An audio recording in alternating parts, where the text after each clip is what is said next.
Hello, my friend. We are about to go live here with Semblance of Sanity. This is Caleb and Jacob up in my screen. They say hello. Say hi, guys. And we're about to go live to talk about how to monetize your passion and your tribe. And we're going live right now.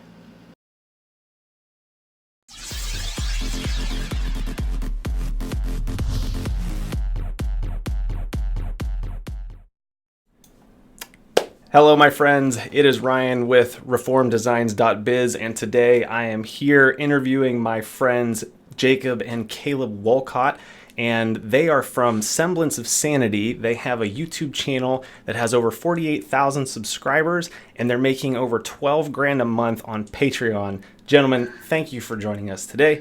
How are you guys doing? Glad to be here. Doing pretty good. Thank you. Yeah. Excellent. So Mary B has joined, Zara has joined, Chris has joined, everyone says hello. Thank you guys for tuning in as always. Hi. I'm going to send some invites to some of my friends here, see if some people can hop on. But today we're going to be talking about how to monetize your tribe and your passion. And so Jacob, Caleb, why don't you just introduce yourselves a little bit, talk about what it is that you guys do, and basically a little bit about who you are and why you're doing what you're doing. Cool. So let's tag team. Let's go back and forth. So I'm Caleb, 27 from the Pacific Northwest, and I think you're gonna hear this from us really especially, but we're huge lovers of story in all formats. Yeah. And that's really where the passion around this whole project, the YouTube channel and the Patreon, comes from. Yep. My name is Jacob, and yeah, we are brothers. I'm 23. I am also just insanely passionate about stories. I love them so much, and that really was just how it all started. We love stories. We love talking about them, and people ended up listening to us. Yeah. So basically, where we started specifically was the whole scene of anime. And while that might not be something that you guys in particular are interested in, we have always been the type of people to discuss things that are what we find interesting in stories. Yeah. And to put things simply, we put our passion for stories and talking about them into a YouTube format in combination with Patreon eventually. Right. And here we are. Yeah. We really just started doing it because, we wanted to try it out, but it was something that we were already doing of just nerding out about stories together and just being like, oh my gosh, wasn't that so cool how in Lord of the Rings this and this happened, or, so on and so forth. So it's basically you turned on the camera while you were having a conversation, just like we're doing here. Yeah. Yeah, basically. Yep. Yeah. And so whenever you did that, how long did it take for you to start seeing that, oh wow, there's actual traction here? I know that there's a whole community on YouTube of people who do these kind of reaction videos and talk about these different stories and stuff. Right. So was it something where you were partaking of that content and realized this is kind of what we do. Do you want to start doing that? Tell me a little bit about your origin story, so to speak. Okay. So probably for about 3 or 4 years, I've been trying to figure out a way to do a YouTube channel, and I didn't really know what I wanted. And a lot of my passions tended towards, very small things like kind of inspiring people or connecting with people in general. So they were kind of vague and hard to hone in on what would make a good YouTube channel. But Jacob and I have always been passionate about stories, and it's something to where we want to create stories, but we know that one of the roughest things with creating stories is trying to put your story out there to anyone and have them actually listen to it and take it seriously. So what we did was looked at kind of the whole YouTube scene with these these shows, these TV shows in particular. And I was the one primarily kind of consuming that type of content. And after a couple people saying hey, you guys should do the YouTube channel thing together, we were like, yeah, sure. Let's try it out. Yeah. And it really was just us messing around for a good, how long did it take before we started Patreon? A year. or more? Oh, maybe. I think it was October of 2016 that we started the videos. And I think it was August. Yeah, okay. August 1st when we started the Patreon. Sure, somewhere like 10 months or so. So you were doing YouTube videos consistently or semi-consistently for 10 months or so. 10 months before you decided. It was one video a week for like the first 3 months or 4 months, and then like 2 videos a week for the next ones, and it was primarily in a discussion format. Right. But the people that saw that we were really passionate about this, and we did like unedited raw footage, just bigger discussion type things where they just saw us bantering back and forth with each other. So how long were these videos when you got started? When we started, they were a lot shorter because we didn't think anyone would like watching the discussion. Yeah, but we ended up just letting it go. Yeah, like 20 minutes was where we kind of stuck around things, but then they ended up going to closer to around 45 minutes. And to be fair, I think a lot of the things that we did are not the right thing to do. Like a lot of it was just us going for it and allowing ourselves to suck at it first before we could end up. But how important do you think that part of it is for anybody who's starting their own thing? Because I mean, if you look at creativity, if you look at creativity the way that you look at how we learn to walk, like when you're learning to walk, you're gonna fall, but no one's standing around the kid being like, well, maybe walking is just not for you. Like, right. Well, and in fact, that can get them to encourage you and root for you because they see where you've come from and they're like, yeah, you're getting better. You're getting better. I'm so glad to be watching you on this journey. Right. Right. It's also another thing that we've found was a thing that we'll probably talk about later, but is that we're giving people the opportunity to be super fans of us by basically just doing long form, unedited, just big discussion topics there. Someone is going to watch the entire thing. Right. Not nearly like even close to 10% of them, but like we're giving them the opportunity to. Right. Right. Well, I mean, even the opportunity to connect with us. In an internet culture that is so saturated with like noise and clickbait and just like, people just scrolling really quickly, I think that's a great segue to talking about the superfans concept. For those of you who don't know, there's an excellent article by a guy named Kevin Kelly called 1000 True Fans. And someone who's watching can probably drop it in the comments here. It's really good. But basically, the concept is if you're trying to build something, anything, whatever it is, trying to make a living doing what you love, instead of trying to think like, how do I go viral? How do I go big and wide and whatever? Like, chances are you don't actually want that. What you really want is that really connected group of, like Caleb said, super fans who are going to buy everything that you put out. They're going to watch every video you share. They're going to engage on the discussion boards that you're part of and all of those things because basically they really resonate with your content. And so so Jacob, Caleb, I'd love to hear, a little bit about your guys' thoughts on how you've seen that play out with your own journey, because obviously when you got started, you're doing, a 20-minute video for someone to just watch a whole 20 minutes, especially nowadays, that's a big deal. So talk about that a little bit. Yeah. So that's something, again, that's more so fits with the audience we were, going after. Right. But, as we started doing these videos and stuff and got a little bit more comfortable just being, just recording ourselves and talking, because we're both pretty introverted people. Yeah. So the idea of talking to potentially, 48,000 people is pretty daunting. Yeah. But if we just imagine that they're not here and we're just chatting, amongst ourselves like night about whatever, usually it's doable. Yeah. But as things went on, we started looking into ways that we could further the connection with the few people that were commenting on every video, the ones that were sharing, our videos on their Twitter accounts, the ones that were doing everything they could to try and connect with us past the content. And I think that was the big thing. So we heard about a couple services that you could use, all free, for initial startup, whatever, that could interact with the fans. One of them is Discord. It's basically the internet community's version of Slack. Instead of for, business, it's more for community, fandom, that kind of stuff. And we went hard into that in combination with Patreon. Right. And Patreon is just the best. It really is amazing.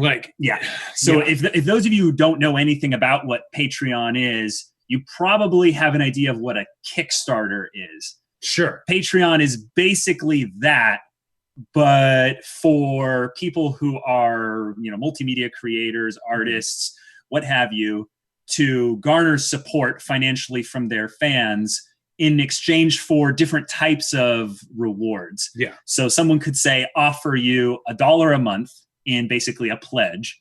And you say, awesome, because you've given me $1 a month for this pledge, you get access to community-specific polls.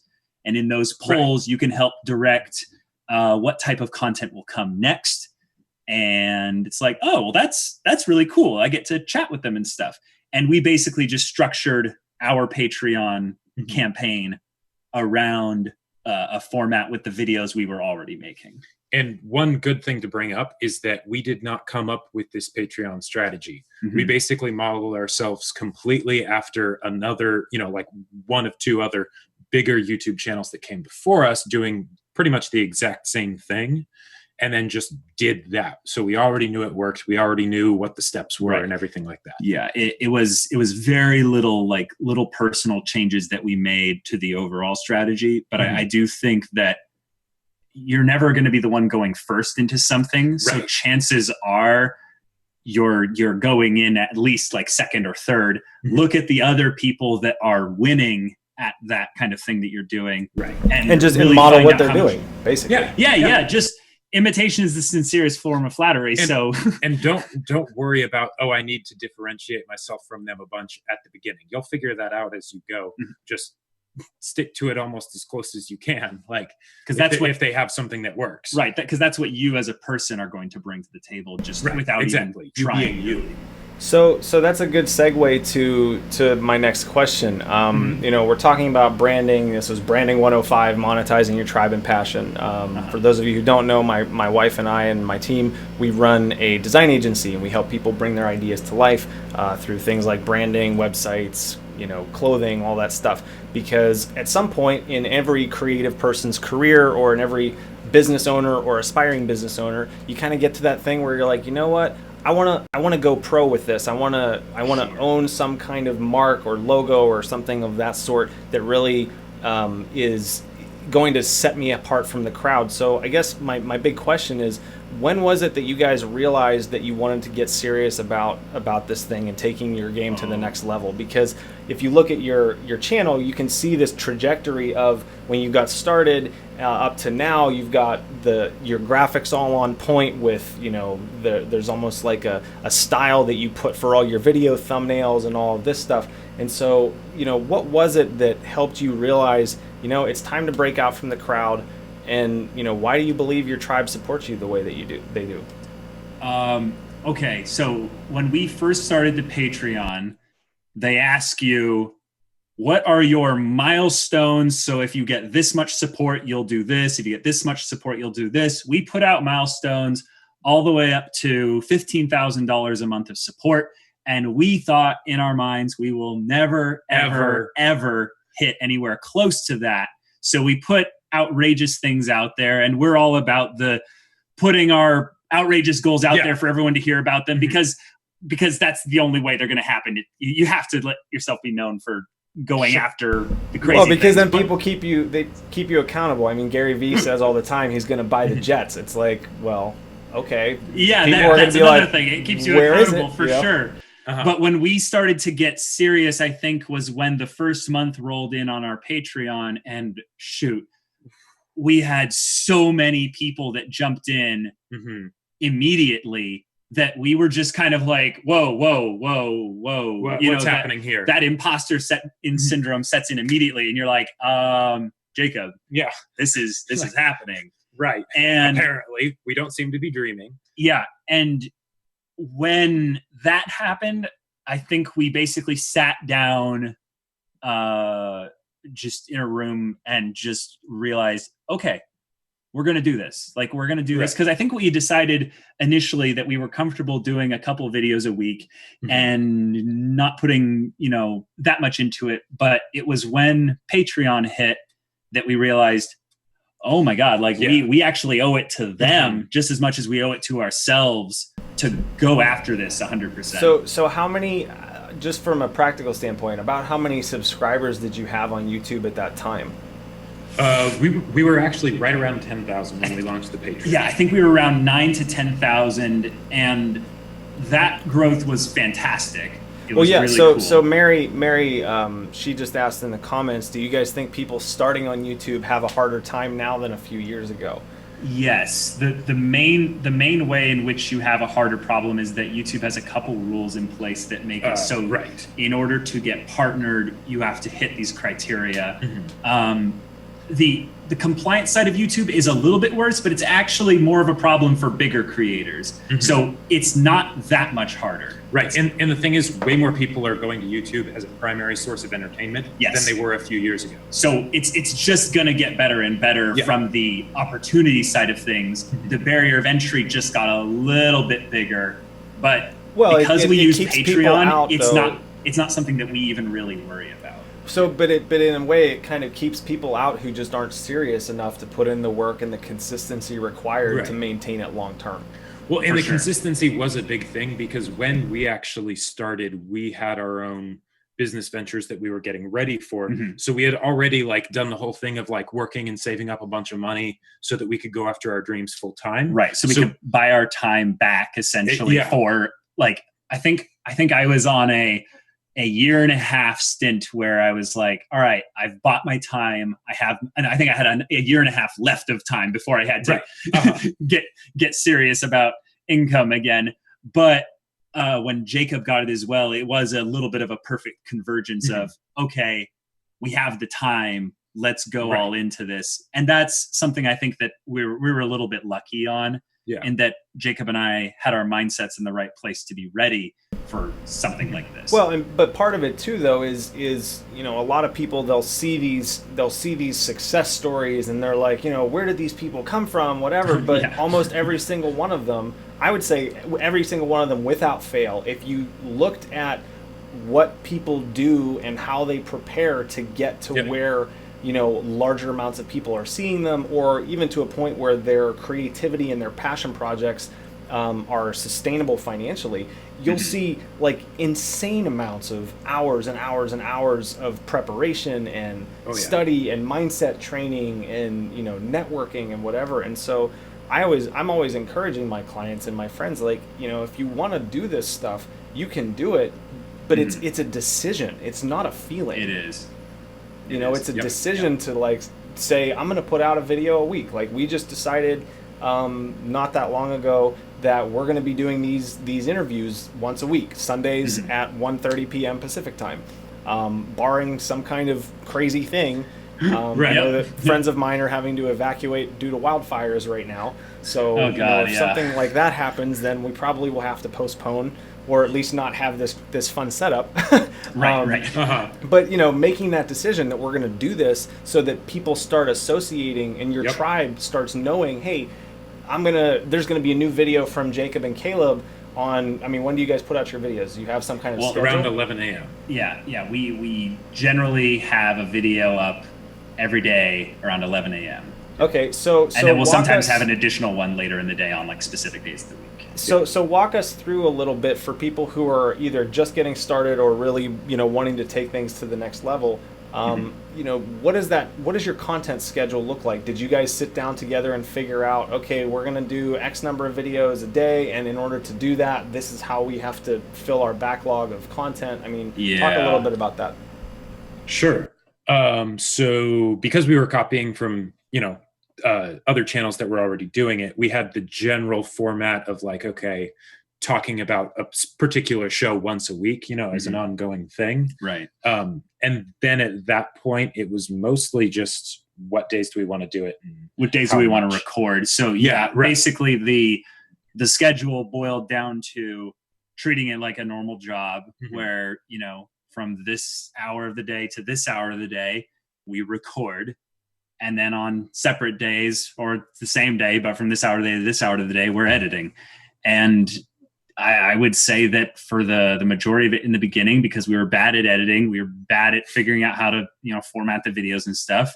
There was a lot of hours just kind of figuring out how to do the do. Yep. But Google was our best friend. And we had like the random person here and there that would be like, oh yeah, this is the software you should use. This is the camera you should use. It's the microphone you should use. Here's the way to make cool thumbnails. Right. Yeah. Asking questions was like the best thing ever. And one of the things that's probably the coolest about this was there were people that became a part of the production behind the scenes process because they became super fans, and they're like, we want your content to be better. So here's my resume. I will help you edit 30% of your content to take the load off of you. So are you paying them now to do that?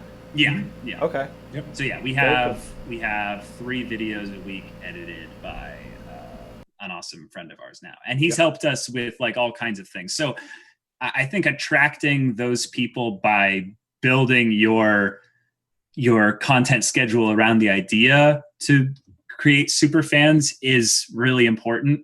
There's tons of little stories we could tell you about sure.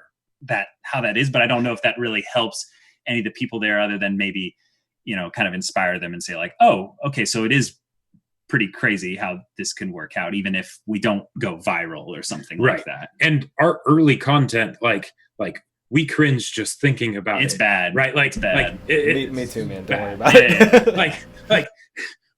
But we stuck with it, right? And we were consistent with it. And because of that, people were able to connect with us, even if the content wasn't something that would stand out, right? Yeah. So, people will come for miles to watch you burn with passion. So like if you have a passionate thing that you own, like you own the passion of it. And what that means, I think, is more than just kind of expressing it. It's like doubling down and being like, well, I don't have a lick of shame about this passion either. People are attracted to that. And then even if your content is, mediocre, right. It doesn't matter in the end.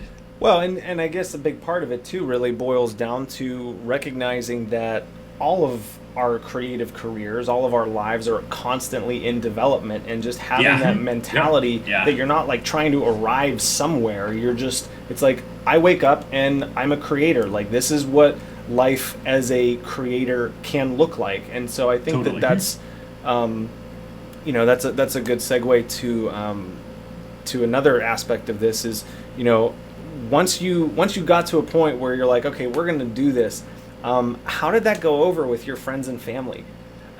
Because this is something that every artist, every business owner or aspiring business owner I know, they deal with that, where it's like there's this, it's like you make this decision and then resistance shows up. It's like, oh really? Pretty quickly. So what did that look like, and how long did it take for them to realize this was actually sustainable for you, and that you were having more fun, you were making more money, and doing what you love at the same time? Like, what did that look like?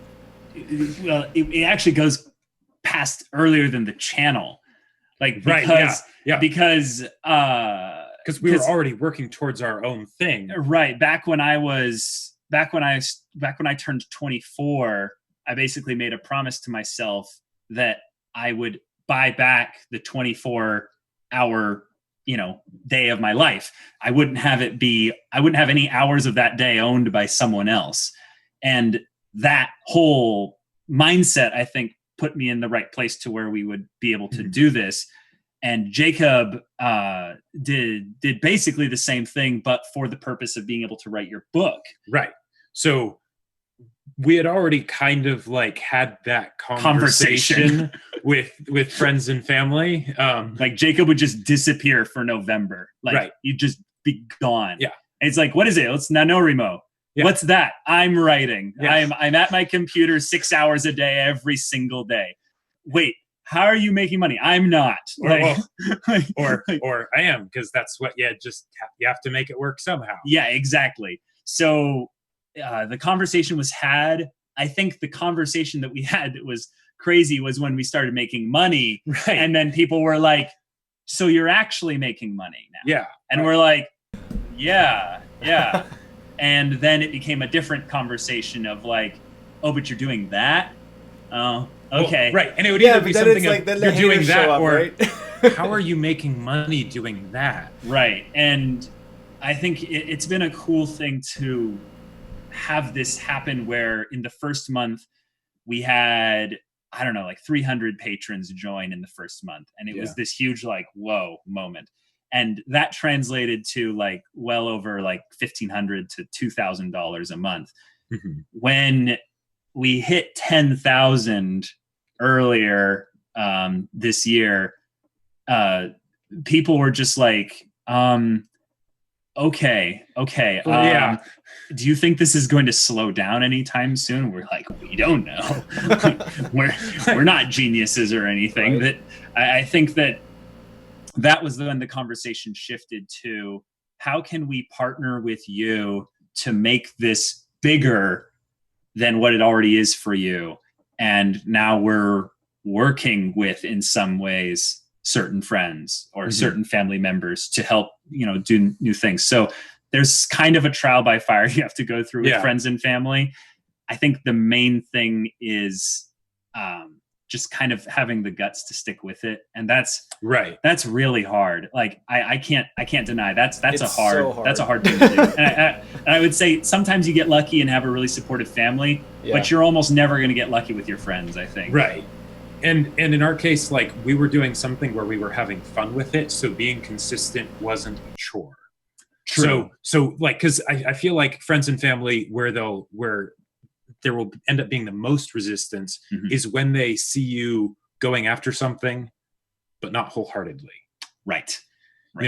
That's why you have to go at it with someone else, because I don't think I would have been able to consistently stay on track by myself. Oh yeah. Workload and production schedule notwithstanding, I'm just talking about the mental discipline. Right. Like we both end up tugging on each other, and it makes the whole experience that much more doable. Yep.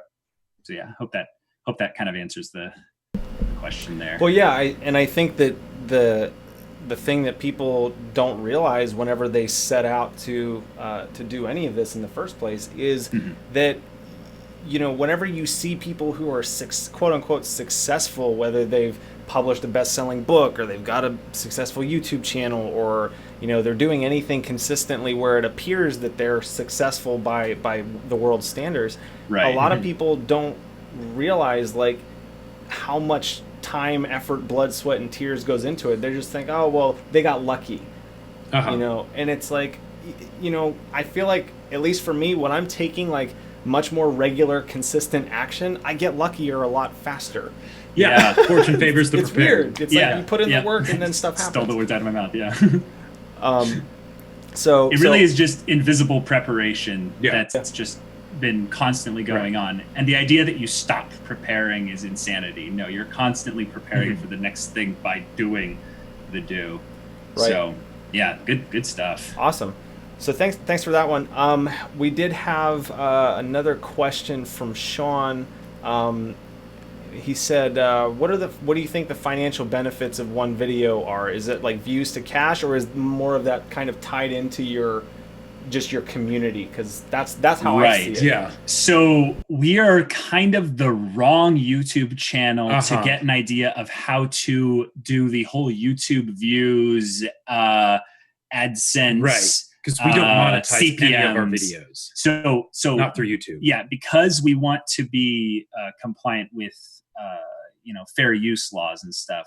We are basically making sure that the companies that own the stuff that we're reviewing can put their own ads on our content. Now, the thing is that because we have a setup that allows for the super fans to develop and stuff, and we are all about interaction and connection with the fans on in an individual level, these people that come into our community and stuff might start out like, well, I just watch like one of your series a week. I watch like one video a week, or now I watch two. Oh, now I watch this and your podcast. And now I'm just thinking like, how can I make what you're doing? How can I make there be more of it? How can I show my gratitude for you? And this is the weird thing, is that people assume that the internet is this dark and scary place and stuff. There's a lot of cool people. There's a lot of awesome people out really there. amazing. And they really want to have some way to not only show their gratitude to you as the creator, but also to see how their support makes you feel. It's a very emotionally driven thing. And when you make that connection with just one person, letting them know that there's this extra benefit if they give you $5 a month, you know, through some kind of strategy there, they're like, yeah, absolutely. Cool. That's just the icing on top. Like I want to do that. And then I want to be able to hear, you know, like how my drop in the bucket basically makes you feel and stuff. So it's all really through Patreon. The impact that a single video will have on the Patreon can sometimes be noticed. We have seen that in the past. But it's more of like a mindset shift from how can I monetize this one video to how can I create more value and connection with my existing audience. Exactly. And then those audience members end up becoming the sharers that help build your audience. Exactly. So we've never done any paid promotions. We've never done any kind of investment into the marketing of our channel. Like $0, like none at all. So that means those of you who are watching this, if you'd like to help support what we're doing, please kindly share, comment, like, etc., so forth. We don't like having to say that, but we're all dealing with algorithms. Interaction is great. Leave comments, say things, etc., so forth. It's really all it really all boils down to that. Yeah. And one of the things great question. One of the things that also is a really big thing for making the videos have value as far as the Patreon goes is that our Patreon rewards are directly tied to the content that we're already making. A lot of people on Patreon will try and add additional things, and then they kind of have to sell their audience on that new content that they're trying to give them, as opposed to saying, oh, okay, so here's an example. So we know some people that do discussion videos like we do, but they have one of the ladies on their team. She has a whole arts and crafts venue, and she creates these little personalized items for you know the people there. And it's an individual Patreon tier. And the way it's structured is that if you have this high of a Patreon tier, you get all the Patreon tiers that are lower. And the thing is that their other Patreon tiers are drastically overperforming that one, even though that's such a wonderful, heartfelt thing. There are, you know, the few that do that.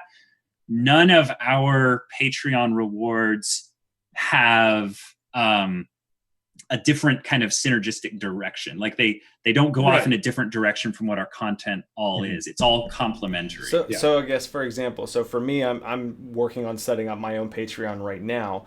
Cool. And one of the things that I was thinking about doing was basically having a tier where, like, you know, people could get a discount on our online store or something like that. Or at a certain tier, I would make them like a custom coffee mug every month or something like that. So is that kind of what you're saying? Like, don't do something like that? Or I think then if you do that, you make that be a thing that's more accessible than less accessible.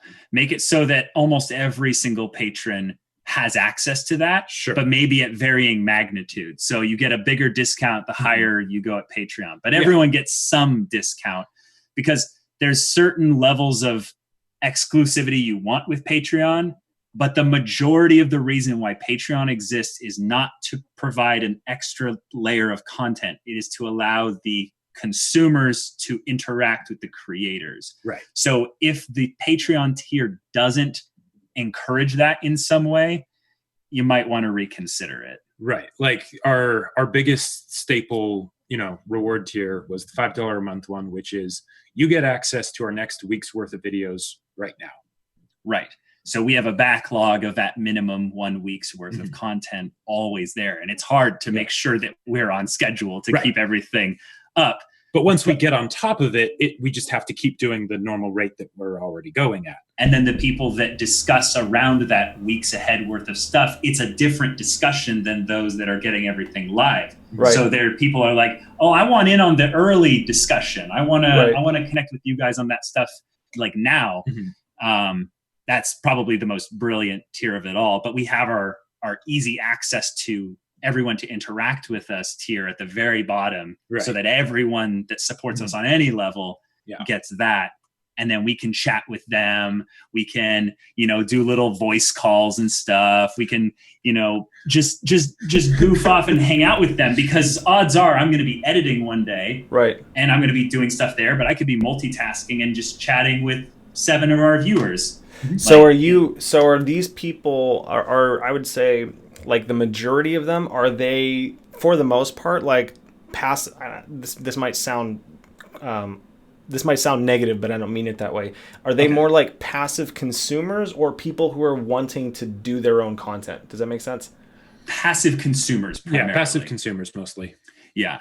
We have a slightly, like a very slight number of people, a very small number of people that are inspired by what we do, and they want to do their own thing, and we give them advice, we help them out and stuff, but we don't make that really a part of our so content. What they're really it's more of like they want to be part of a community of people who discusses the content, as opposed to people who want to just create their own content. Right. Correct. And since a majority of our content is discussing stories and things like that, that's something that meshes very well with it. Right. Because then it's kind of like they're having the conversation with us too. Right. Right. And so do you have, I'm assuming that with YouTube and things of that sort, there's like analytics and data and stuff that you're able to basically get a broad overview of, as well as a pretty specific overview of like who your audience is? Yep. Absolutely. Yep. Okay. Yep.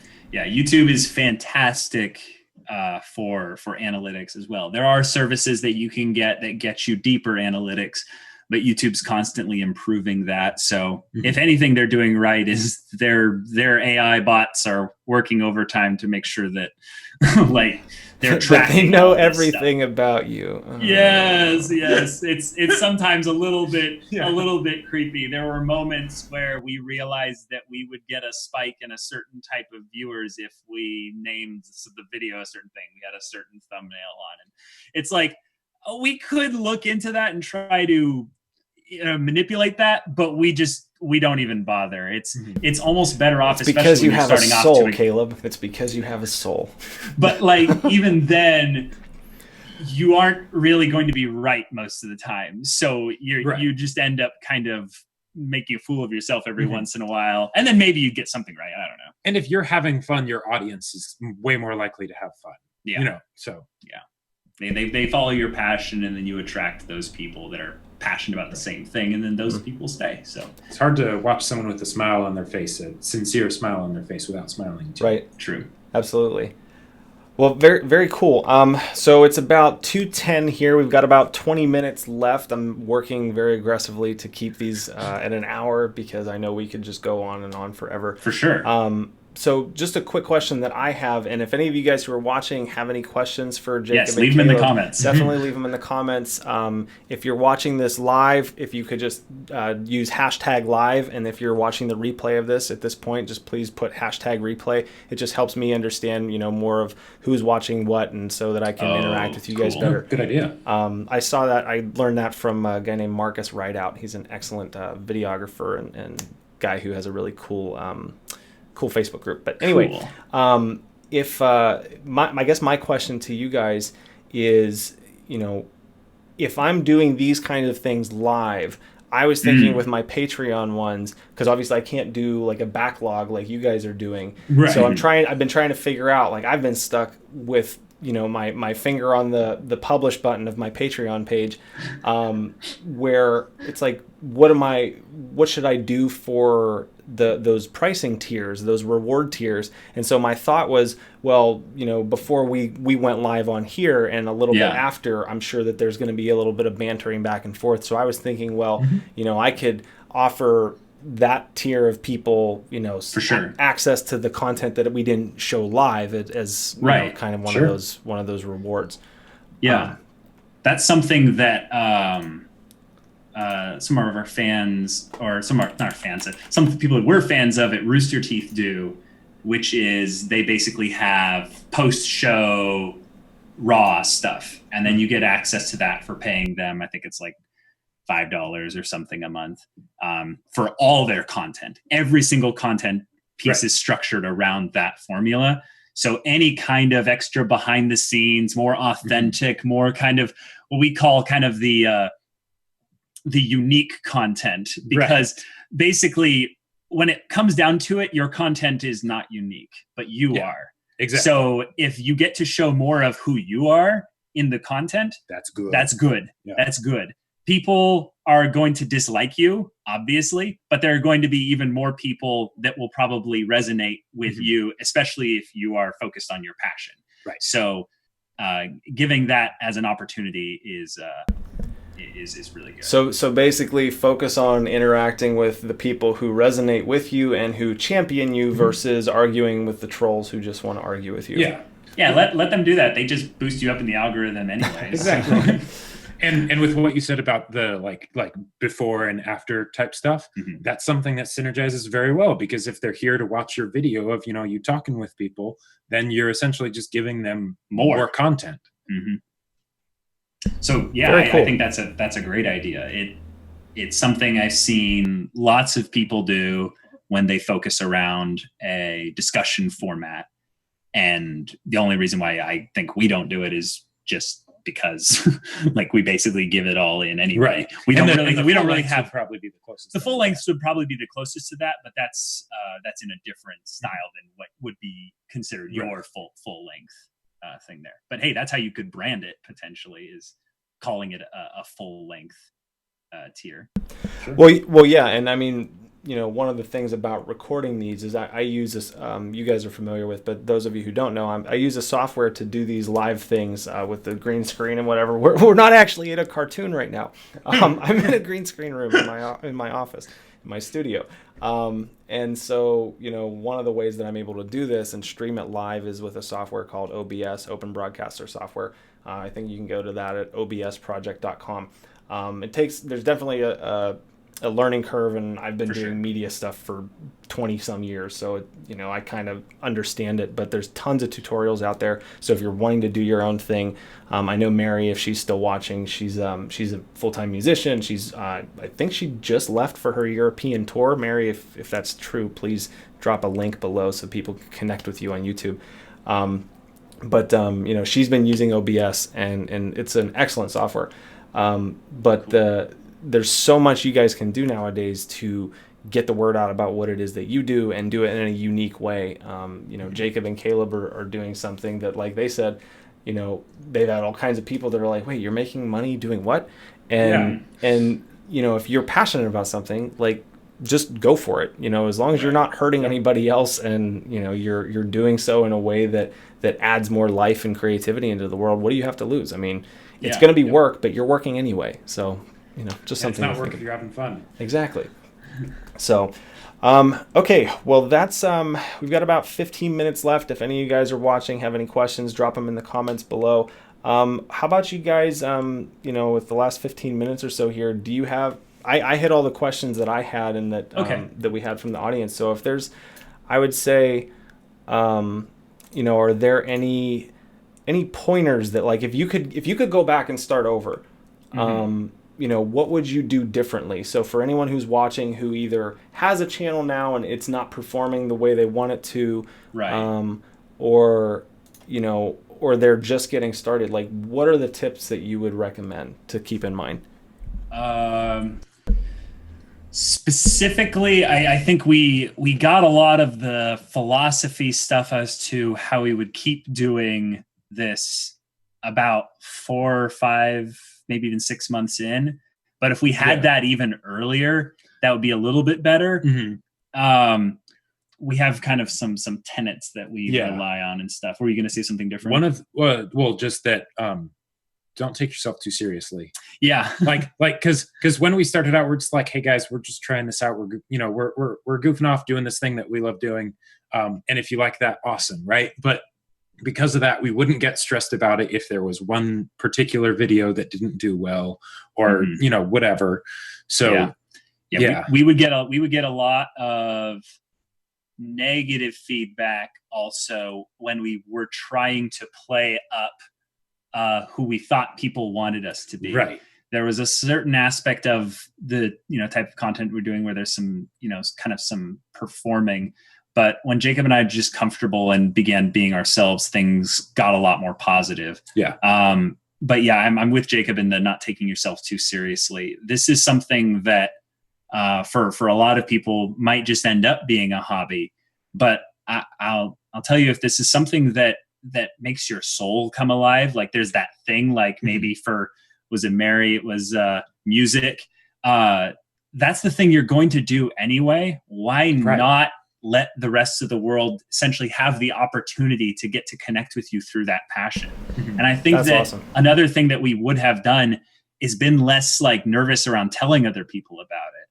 Sure. And one of the places that we definitely were like that with, and we even kind of still are like that to this day, is around what you would consider your warm market. If you're a salesman, we try not to tell them about this at all because we just assume they're not interested.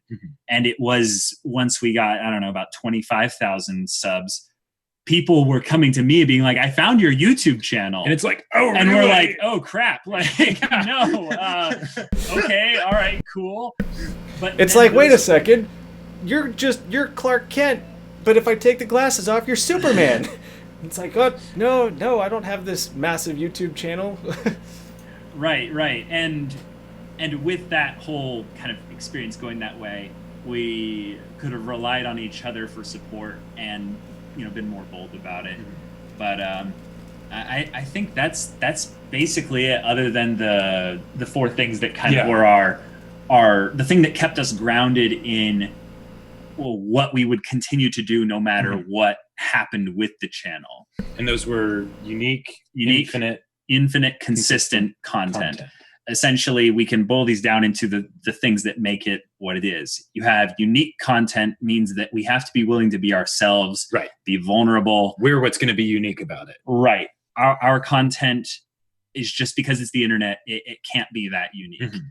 You could be really smart and come up with the unique idea, and that's awesome. Yeah, but then someone else could start doing that too. Yeah, exactly. And they could do it better than you. And then So there's that. Consistent was basically our accountability thing, was that we would do a small amount of content consistently until we were ready to do a slightly larger amount of content consistently. Slightly larger. And that buildup has continued to this day. So it's something that you have to start off really slow, but you have to start, and being willing to start at a bad place, but be bad consistently is just good. That every master was once a disaster kind of thing. Well, there's an excellent YouTube video of, I think it was Dave Grohl from the Foo Fighters, and he talked about how so many people get their idea of what success looks like with their creativity from the glitz, the glam, all the accolades and the millions and millions of dollars. But he's like, very few people are willing to like get a guitar and go suck in a garage for a few years. Like you need to go suck for a few years and get your bearings. But over time, you really start to learn the art of bringing your creativity to life and really connecting with people, because there is an art to it, and it is all practice. Totally.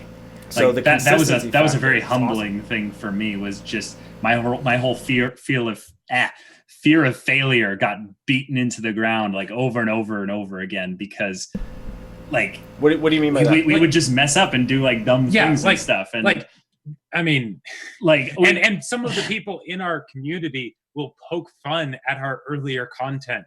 They'll they'll ham it up, or even just the lack of editing software. There's all these little stories and stuff that we would be speaking a language most of you wouldn't really get, but that kind of stuff ends up becoming a part of your story. So if you let people into your story, even when your story is just you failing your way to success, essentially, it sounds kind of dumb, but it's something that emotionally connects with people, because they're like, hey, I do that too. I fail too. I fail too. Yeah.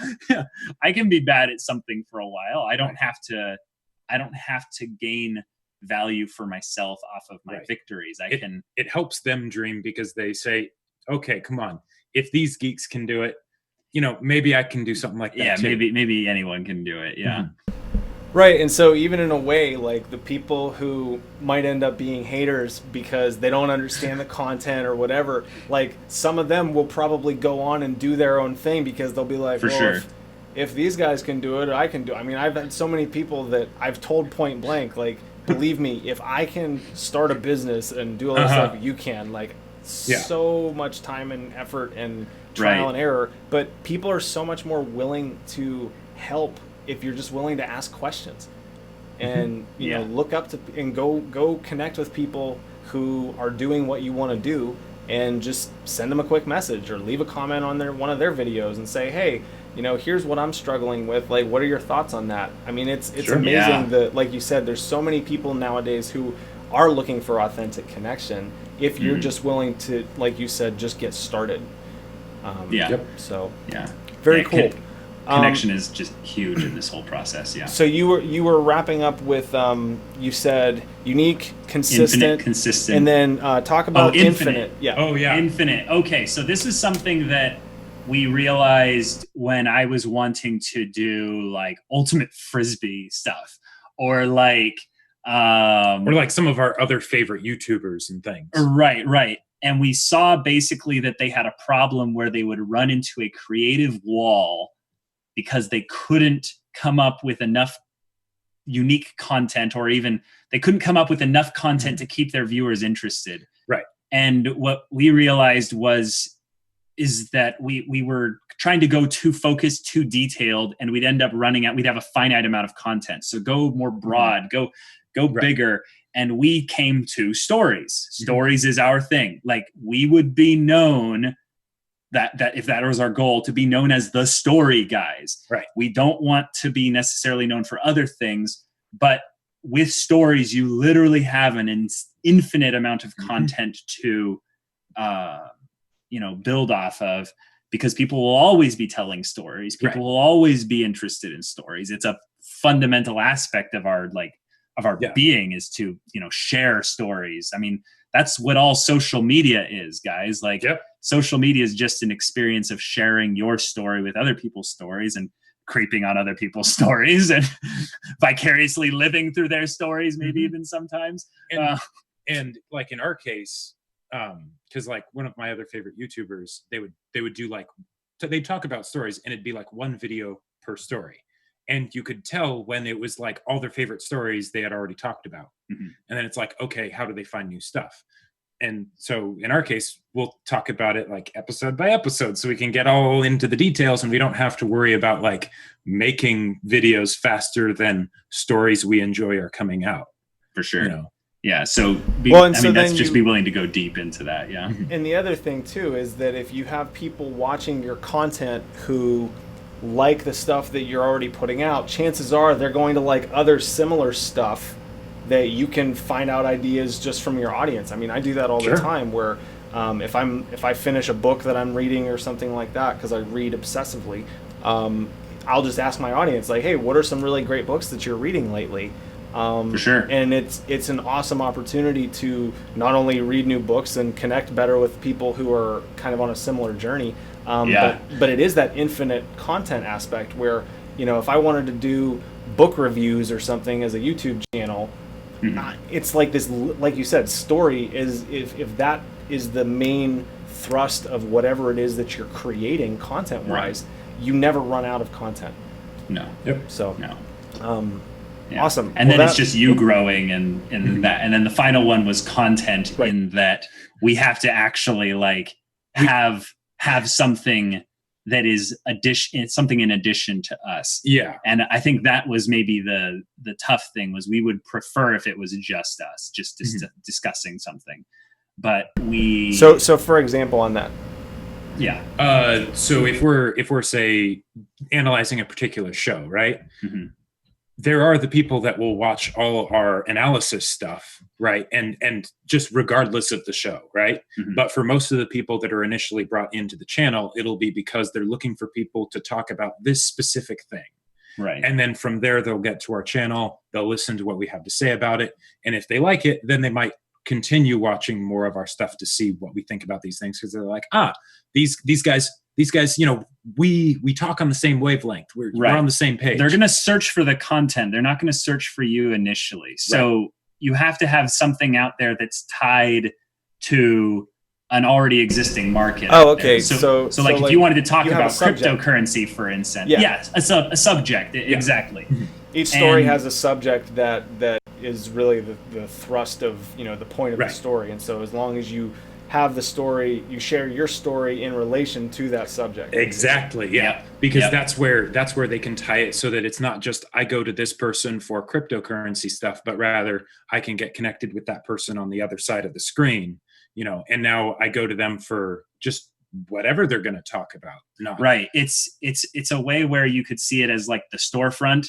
They see the content and they come in because they're interested in shopping for the content. Yeah. But then they come in and they see the person, they see the uniqueness, they see that, and they see also a plan that this person is going somewhere on a journey, and they're like, I think I trust them just enough to follow them. So I'll hit the follow and be like, all right, let's see where they go. Yeah. And then those people that follow long enough eventually become super fans, which then leads into So here's a quick story, and he'll probably end up watching if he isn't already.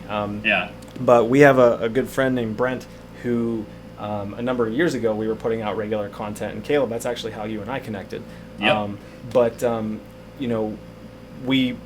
We connected with so many different people through the process of all this content that we've put out over the years, that some of them have ended up like moving to be closer to us because we've become such great friends, or we do stuff like this where we're collaborating on projects together.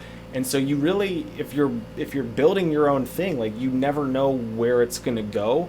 But the cool part about all of this is if you do it right and you do it consistently, you get people around you who end up becoming not just like your cheerleaders, your super fans, but they're your tribe, they're your brothers, your sisters, your family. And it's a really cool experience. And so for those of you who are watching this, I consider you part of that. So thank you. We appreciate it. And at the end of the day, guys, I really appreciate all the stuff you're doing, and the fact that you're so transparent about the journey and the story, because it helps other people with their own story. I mean, it gives other people permission to do similar things, and so thank you for that. No problem. That's what we want to do. Okay, well, I do want to wrap this up here. Cool. A couple things that I try to do with all of these is book recommendations. I'm an avid reader. A lot of our audience are avid readers. So if you had to pick one book that you would, if you could like start your life over and read that book. So maybe not necessarily fiction. Well, it doesn't matter. Fiction. Yeah. So because I mean, there's fiction books that I've read. Have you read The Alchemist? Excellent book. I haven't, no. But I already know what I'm going to say because you prefaced it with that. I highly recommend The Go-Giver.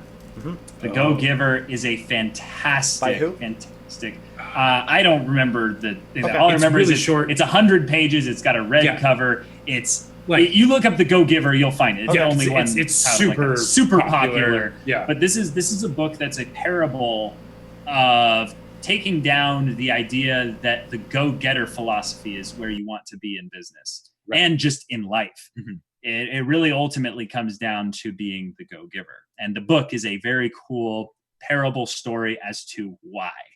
And awesome. I highly recommend it. And I think it's a little bit of an easier book to get into than what I would usually recommend because it's only like 90 to 100 pages. And it's also like a small book as well. Yeah. But yeah, that's my recommendation. Very cool. Jacob, what about you? It's a really good one.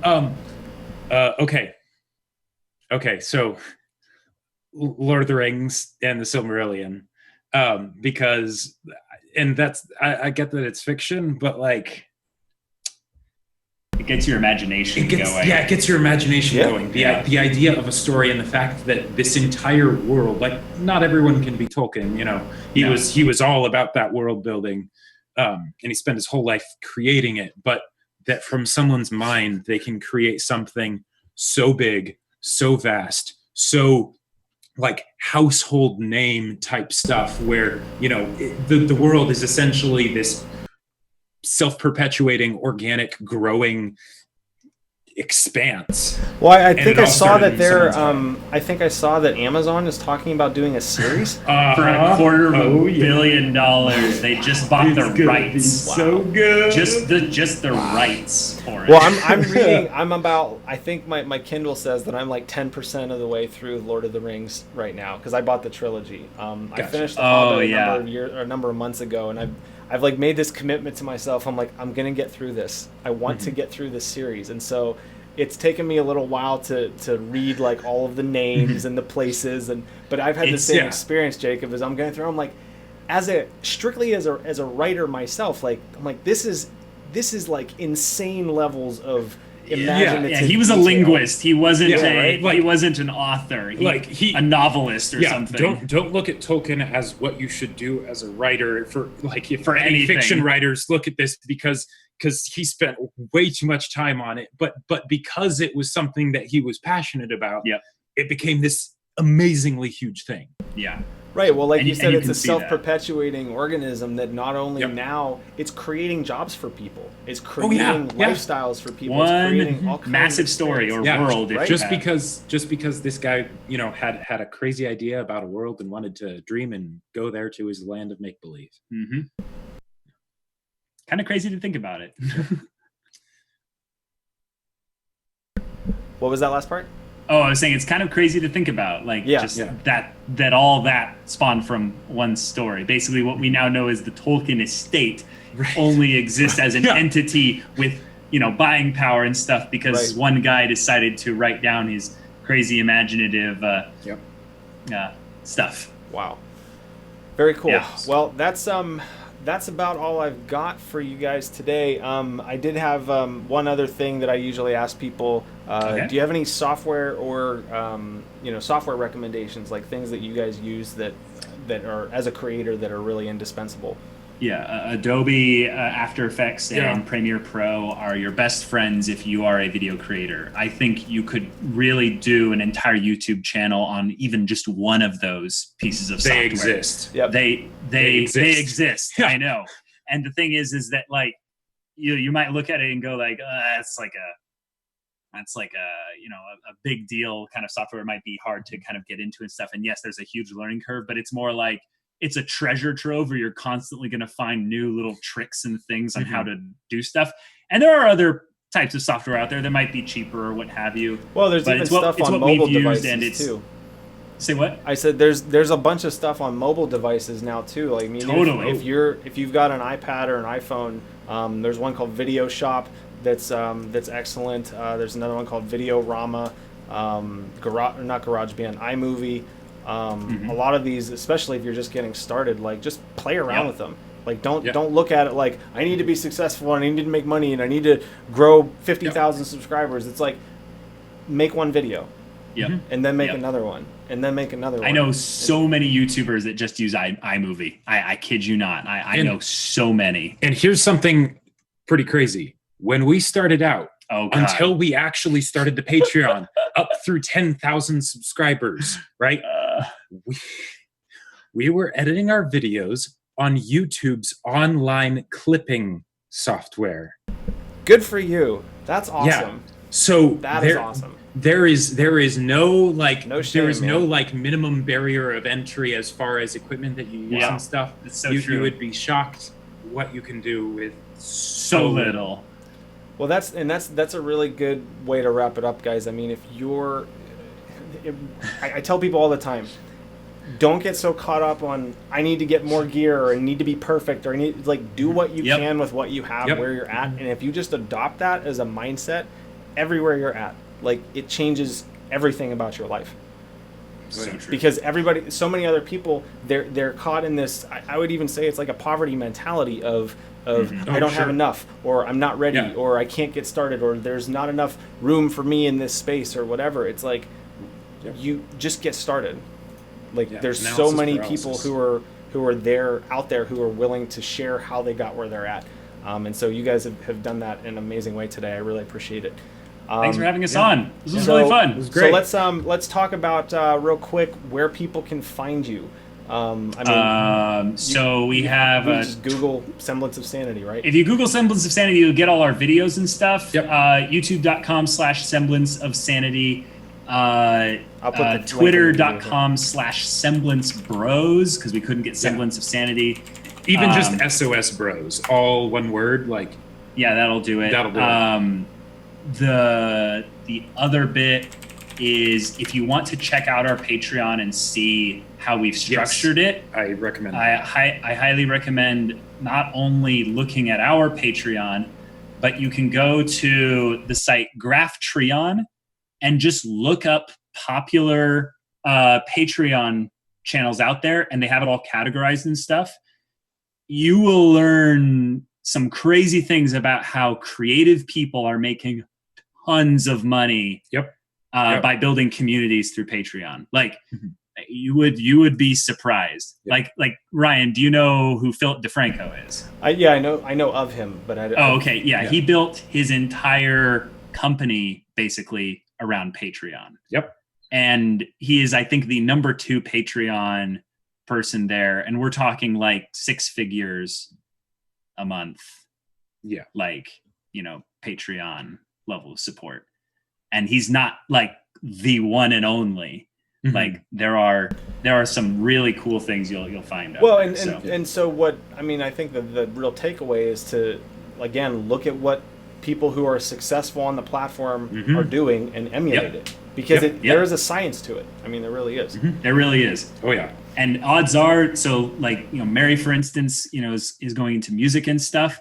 I will tell you, there's probably hundreds, if not thousands, of musicians out there doing some kind of strategy through Patreon, making plenty of success. Like, a couple of my favorite YouTubers are music people. With Patreon as one of their primary sorts of income. Yep. Very cool. So that's a really good segue to wrap this up here, guys. Like Caleb and Jacob said, there is a science to a lot of this, and I'm going to use this opportunity to talk about a book that I just published, and it's called The Science of Getting Rich, and it is a republishing of a book by a guy named Wallace Wattles. It was originally written in 1910, and this is all about how to think, how to act, and what to do to harness your creative potential. I have republished it with my own commentary and a bunch of different thoughts that I have on the creative process, and you can get yours today at scienceofgettingrich.info. Mary picked up one of my first copies, so thank you, Mary. She's a great fan, and it's been really cool kind of connecting with her and watching her journey too. And so I've got 7 or 8 pages of reading recommendations in this book, and it's been, it's technically over 100 years in the making, because it was originally published over 100 years ago. So you can get yours today at scienceofgettingrich.info, and if you do that through that site instead of through Amazon, you'll actually get a discount. So also, if you need help bringing your own ideas to life, definitely go to logos.reformdesigns.biz. We've got different branding packages available depending on what level of business you're at. If you're deciding that you really want to go pro with your creative career and get a logo that is reflective of who you are, as well as get your own clothing and business cards and social media graphics, all that stuff that you need to really build your digital real estate, you can do that at logos.reformdesigns.biz. If you have any questions, let me know. So other than that, Jacob, Caleb, gentlemen, as always, it's a pleasure. Do you have any final thoughts that you want to share with the crew here? Yeah, if you have any creative bone in your body, really look into Patreon. Like, this is how where it gets emotional, guys. This guy is able to be a writer full-time without needing any money to come in from his book. Yep. So he can take as much time as he wants to write however much he wants, because of Patreon. So like, we're forever grateful for it as a platform, taking a lot of the stress out of our minds as how we would essentially have our YouTube channel be a legitimate like source of income. And what I would say is, don't put a damper on yourself because you think what you're passionate about is not something that you can make money off of. Because you would be shocked if you would be shocked. Like, you would be shocked. And if it's the thing that you're most passionate about, then use that as a compass. That's where you should go. Yep. So yeah. Like, I double down on that. if it is your most passionate, if the thing you are most passionate about, you can make money off of it. You can and you should. I mean, you can and you should, really. Yeah. You owe it to yourself. You owe it to the years you've put into your craft. You owe it to your family, your friends. Look at it like it's a responsibility to be gracious and thankful for all the things that this joy has brought into your life. Think about how you can share that with other people. That's how I do it. Yeah. Because that passion didn't just come from you. You are an amalgam of a whole bunch of other connections and impressions and all that all across your life up until this point, to where that passion is something that people are probably waiting for you to express freely and, to the fullest. And that the time that you spent like just obsessing over the thing that you're passionate about, that's essentially free training, right? Because it's making you better in that area and more knowledgeable, more all that good stuff. And you don't have to think of it as being like, oh, I need to, do the grind and all that stuff to get good at this one thing. So, Very cool. All right, guys, thank you so much for watching. If you have any questions or comments or have any particular topics that you would like us to address in future videos, go ahead and leave them in the comments below. I will see them. If you haven't already, make sure to sign up for our VIPs list at reformdesigns.biz/VIPs, and you'll actually get a free digital copy of my first book, which is called Stop Wasting Time and Burning Money: How to Crush Procrastination and Live the Life of Your Dreams.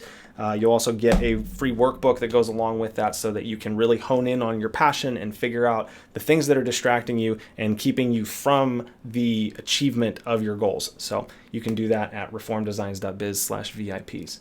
And that's about all that's about all we've got today. I was going to say that's about all she wrote, but it doesn't make sense in this context. So, all right, guys. There you go. All right, Jacob, Caleb, you can hang on for a second. I'm just going to wrap this up here. So, thanks, guys, for watching. I will see you next time. Make sure to mark your calendars. We are going to be doing these Sundays at 1:30 p.m. Pacific Standard Time, barring crazy experiences like zombie apocalypses, alien invasions, wildfires, all kinds of stuff.